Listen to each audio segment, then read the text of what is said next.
Okay, if you're karmic, then you're about 90% of what the entire world is made up of. The largest collective group of people on the collective in the spirit is the karmic nature of the karmic. It's about 90%. The karmic collective is about 90% of everything. It's huge, and it includes all the rich people, the successful people, the people that are running the world, all the people that have made it in society that are successes, and it also includes many people that are not successes. But understand that the karmic world is led by karmics, which means that the karmics are the people in charge, leading, ruling, and doing what the rich and wealthy and blessed people do. So understand that a karmic nature is not necessarily bad, but the karmic nature is only not necessarily bad in the first place. As a first, there's the number one is a karmic nature of the first sign of the zodiac, Aries, and Aries is a karmic nature in the first position as a one that is also not to be considered karmic if it can overcome the karmic nature. So the one being from the karmic nature, its destiny is to overcome the karmic nature. Now the two is not of the karmic nature, only the one is.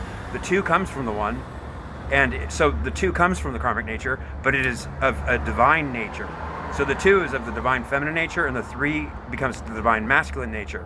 The one can also be the divine masculine nature in the first position if it's not the karmic nature there instead. So understand, in the first position as a one, the karmic nature could be in the first position, and it's not a divine masculine in the first position, it's a karmic masculine in the first position. So what's the difference between a divine masculine and a karmic masculine? A divine masculine has not transgressed its possibilities yet. So if you're a divine masculine and not a karmic masculine, if you're in the first position, well, you could be in a second or third position, but let's just assume it's a first position and you're the karmic masculine. What you've done is transgress and also gone beyond the point of no return, or it makes a return very hard to do, which means once you become a karmic, you're at the point of no return and you've already exceeded going past it, suddenly realizing it.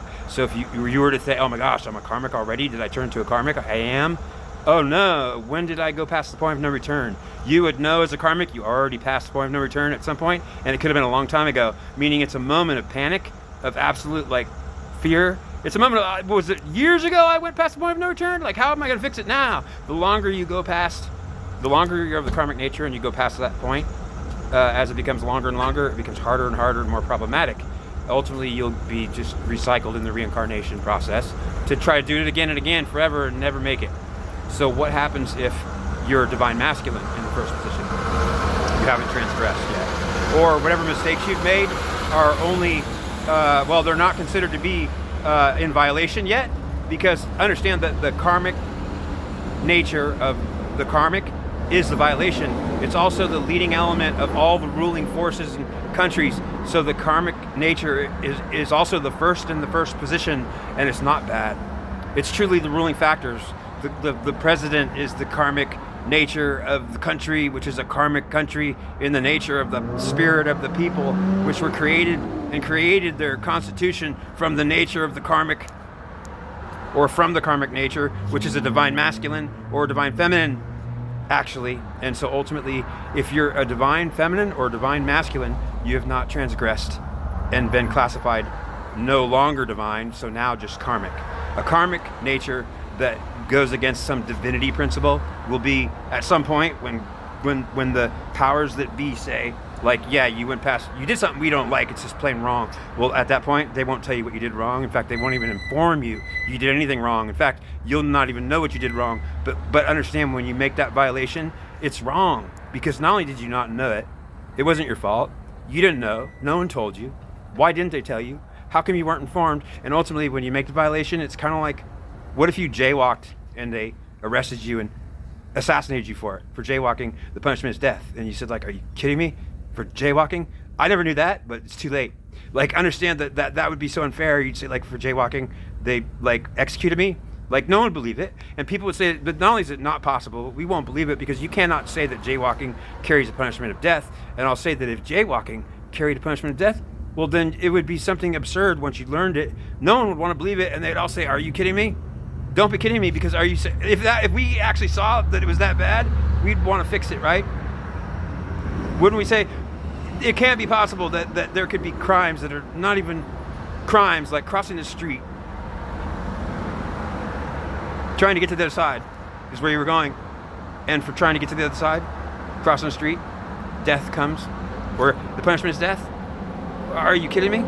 Yeah, when you granted eternal life, it comes with eternal death. Unfortunately, they don't tell you about the second part when you're granted the first as a reward. The second comes as the punishment, which is not even there. It's like don't read the small print.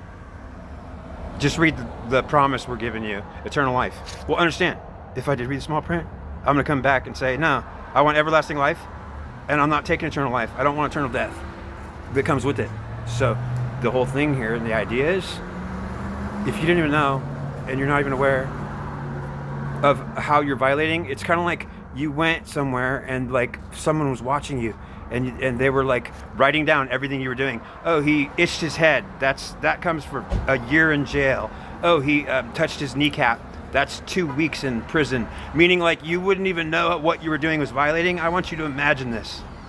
Transgression of God comes as a punishment, which is carried out without informing you or telling you or giving you any indication that it's even a fact or a matter. And when you're being punished and breaking and transgressing the law and God, you'll likely not even know what you're doing, but it's not even fair because you wouldn't be doing it, and you certainly would not do it if you actually knew. And since you didn't know, you were only doing it because you were ignorant or no one told you. And I want you to know that when you cross the street and they tell you now you can't go to heaven forever, you will be mad when you say, "Are you not kidding me?" Because I wouldn't believe that you would tell me that if I actually got told that I can't go to heaven because I crossed the street. I was trying to get to the other side. That's why I did it. So don't tell me that it comes by, I can't go to heaven because I tried to get to the other side. That's where heaven is. It's on the other side. I was trying to get there. Do you understand the logic behind what I'm going to do to fix my problem? Is going to be a transgression of God trying to fix my problem. I'll transgress. Trying to repair it, I'll often destroy it or ruin my chances for repairing it. So, understand, everlasting life comes with the fact that you're no longer born on the karmic wheel. You escape the karmic contract by being let loose from this world of this punishing world. This is hell. This world is a kind of hell on earth. And understand, heaven is not on earth. If it is, it's hidden, and heaven is up there in that place in the sky. Heaven is a place that is not here, and ultimately anything that is here is considered not heaven. So in this place, it's not considered anything that is heaven. If it's a heaven that we want to be in, it's not here in this world. And so understand, in this world, it's considered more like hell.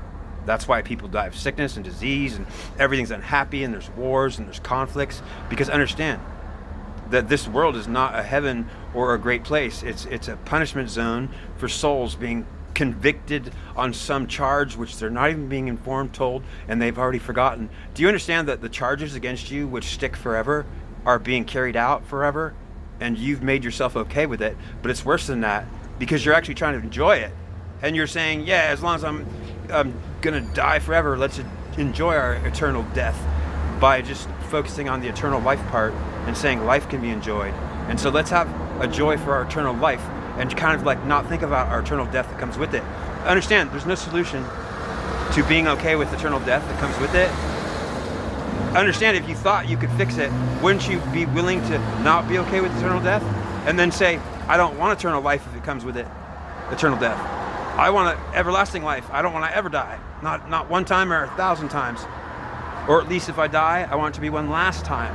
And then I don't want to ever have to die again. Because the last time I'm born on earth, I'll be born some other place in that heaven, which is not this earth.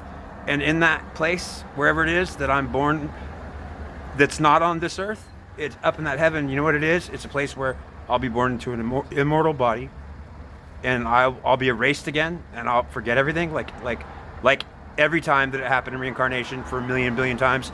But the last time I'm born on earth, I'll be born somewhere else into an immortal body, and then God will talk to me when I'm a little kid, and he'll say, do you know that this is the first life where you're in heaven? What does that mean? He'll have to explain it to me in school. And I'll be in school, and then God will be talking to me saying, like, you escaped the karmic wheel. He'll teach me all about that. He'll say, this is the first lifetime you've ever not been born on earth. And you might have been born on earth hundreds of thousands of times, tens of thousands of times, at least hundreds of times. And ultimately, when you are no longer bound to this earth, this hell in this world, you get to leave it and never come back. And when that happens, then you'll be born into an immortal body and taught and told everything. And you'll see God and know God, and he'll tell you all about it. And he'll say, like, now you get to live free of disease.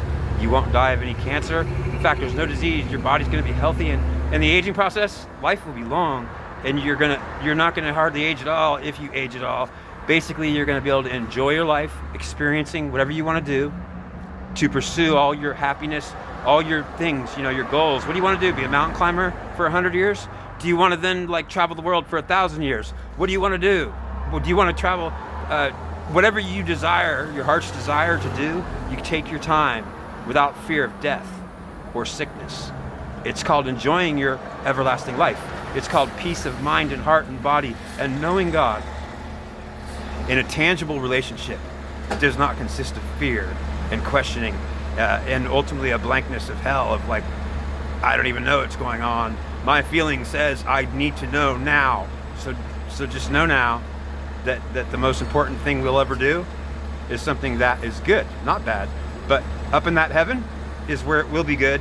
And if we're trying to do something like make that heaven here on earth, we're trying to bring that here to this place, well, we could try it, but do you understand that it probably won't work too good, and it might be really not working at all, or it might be working really bad.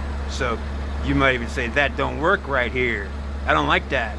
But I'd say, I know, but you have no understanding of what that is, or you don't like that. You don't like that what? That heaven is somewhere else, and that heaven's not here in this world, and this is hell? Well, understand, we can't try to make this hell that heaven. It really isn't and can't be made it. But we could accept this hell and make it not so bad. And then we could accept that heaven is not here, so we're not going to fool ourselves into thinking we can bring that here. We can't bring that here. If we try it, we'll try to make heaven and hell. How frustrating would that be? Like, we're going to go to hell and then try to make it our heaven. Well, that's kind of ridiculous, don't you think so? If you got stuck in hell and they said, okay, you're going to make it your heaven? Oh yeah, if I'm in hell, I might as well make it a great thing, right? Ultimately, then, okay. So you're going to try to make the best of it, aren't you? Yeah. I'll try to make everything that is great about this hell. Okay. Well, I don't think it's a problem, or I don't think you'll be a problem. Certainly no one's going to be mad at you for trying to make everything that is great somewhere else that it can't really be great here, at least not in this world. But you'll do your best to try it anyways, and who can really shoot you down except to say, at least you tried and failed, almost certainly. But boy, we can be proud of you for trying to make such a good thing out of such a bad thing, instead of just being the bad thing stuck in it, creating it to be something. Good luck.